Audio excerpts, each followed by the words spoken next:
বিৰাট ডাঙৰ ঘটনা এটা ঘটিছে ব্ৰহ্মপুত্ৰ নদীৰ মথাউৰিৰ ওপৰত থকা আমাৰ স্লুইচ গেট এখন ভাঙি গোটেই পানী সোমাই আহিছে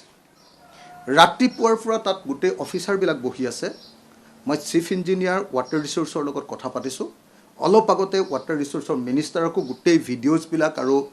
গোটেই পৰিস্থিতিটো দি দিছোঁ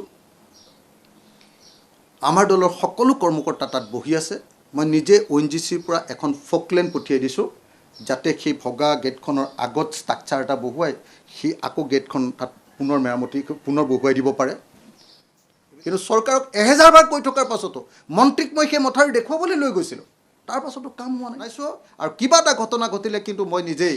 মন্ত্ৰীৰ ঘৰ ওলামগৈ মই কিন্তু ৰাতিপুৱাৰ পৰা জনাই আছোঁ গতিকে মই একদম খোলাখুলিকৈ কৈ আছোঁ দেই ডিপাৰ্টমেণ্টে কিন্তু এইটো দায়িত্ব ল'ব লাগে মই নিজেও দায়িত্ব লৈ আছোঁ তাতে ব্যক্তিগতভাৱেও কিন্তু ডিপাৰ্টমেণ্টে দায়িত্ব নল'লেতো মই MLA জনে অকলে শেষ কৰি দিব নোৱাৰিম দ্বিতীয়তে এই গুৱাহাটীত অভাৰব্ৰিজ বনাবৰ কাৰণে যিমান হাজাৰ কোটি টকা খৰচ কৰিলে তাতকৈ কম পইচা যদি এই বান নিয়ন্ত্ৰণত যদি খৰচ কৰিলেহেঁতেন ইমান দিন আমি গুৱাহাটীৰ মানুহবিলাক বানপানীৰ পৰা মুক্ত হ'লোহেঁতেন